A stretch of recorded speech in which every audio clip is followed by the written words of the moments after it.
नूह से बड़ी खबर सामने आ रही है, जहां पर आज नूह का दौरा करेंगे हरियाणा बीजेपी का प्रतिनिधिमंडल। आपको बता दें कि प्रदेश अध्यक्ष ओपी धनखड़ के नेतृत्व में नूह जाएंगे बीजेपी के नेता। सभी वर्गों से मुलाकात करेंगे हरियाणा बीजेपी के नेता और मौजूदा हालात का जायजा भी लेंगे बीजेपी के तमाम नेता।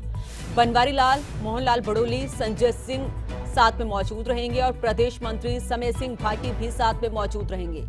ये बड़ी खबर आपको बता रहे हैं। आपको बता दें कि नूह हिंसा पर आज हरियाणा बीजेपी के तमाम बड़े दिग्गज प्रतिनिधिमंडल नूह जाएगा और प्रदेश अध्यक्ष ओपी धनखड़ के नेतृत्व में नूह जाएंगे बीजेपी के नेता।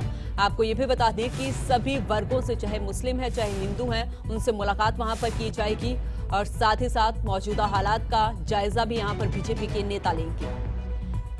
कैबिनेट मंत्री बनवारी लाल, मोहनलाल बड़ोली, संजय सिंह साथ में मौजूद रहेंगे और प्रदेश मंत्री समय सिंह भाटी भी साथ में मौजूद रहेंगे। ये बड़ी खबर आपको बता रहे हैं। आपको बता दें कि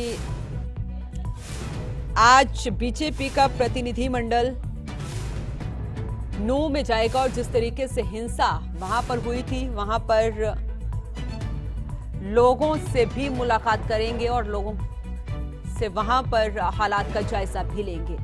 ज्यादा जानकारी के साथ हमारे सहयोगी नीरज अंबावता जुड़े हुए हैं। नीरज, जानकारी चाहेंगे क्या कुछ तैयारियां, क्योंकि आज बीजेपी का प्रतिनिधिमंडल नूह में पहुंच रहा है।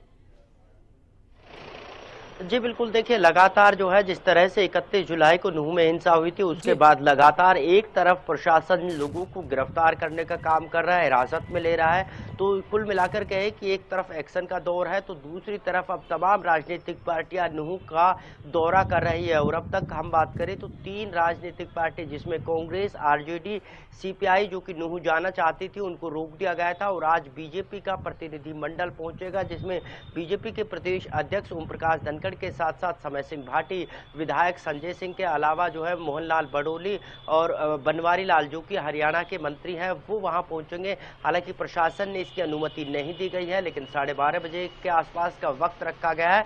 और देखना यह होगा कि जिस तरह से 3 राजनीतिक पार्टियों को रोका गया था, क्या बीजेपी को भी रोका जाएगा, क्योंकि हालांकि बीजेपी की सरकार हरियाणा में है, सेंटर में बीजेपी की सरकार है, लेकिन नूह प्रशासन ने साफ कर दिया है कि जो ये डेलीगेशन जो है बीजेपी का आएगा, ये सरकार का नहीं बल्कि एक पार्टी का है, तो अनुमति नहीं मिली है।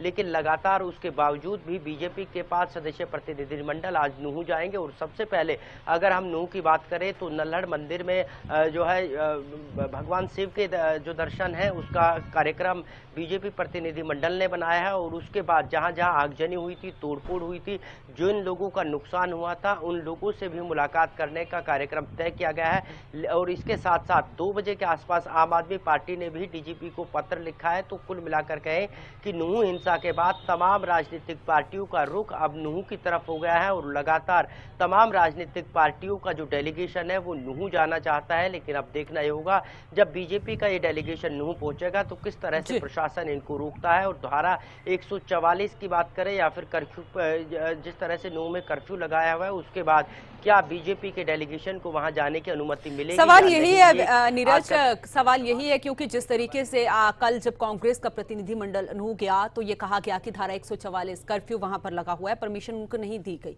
तो आज इंतजार रहेगा क्योंकि आज बीजेपी खुद सत्ता में है। बीजेपी ऐसे में क्या बीजेपी को परमिशन मिलती है, ये भी देखना होगा। जी बिल्कुल, लगातार देखिए अगर हम प्रशासन की बात करें और बीजेपी की बात करें, हालांकि बीजेपी पार्टी की तरफ से नूह के प्रशासन को जानकारी दे दी गई है और नूह का प्रशासन भी यही कह रहा है कि उनके पास जानकारी जरूर है, लेकिन धारा 144 लगी हुई है। ऐसे में धारा 144 का हवाला देते हुए किसी भी राजनीतिक पार्टी के डेलीगेशन को नूह में प्रवेश नहीं दिया जाएगा।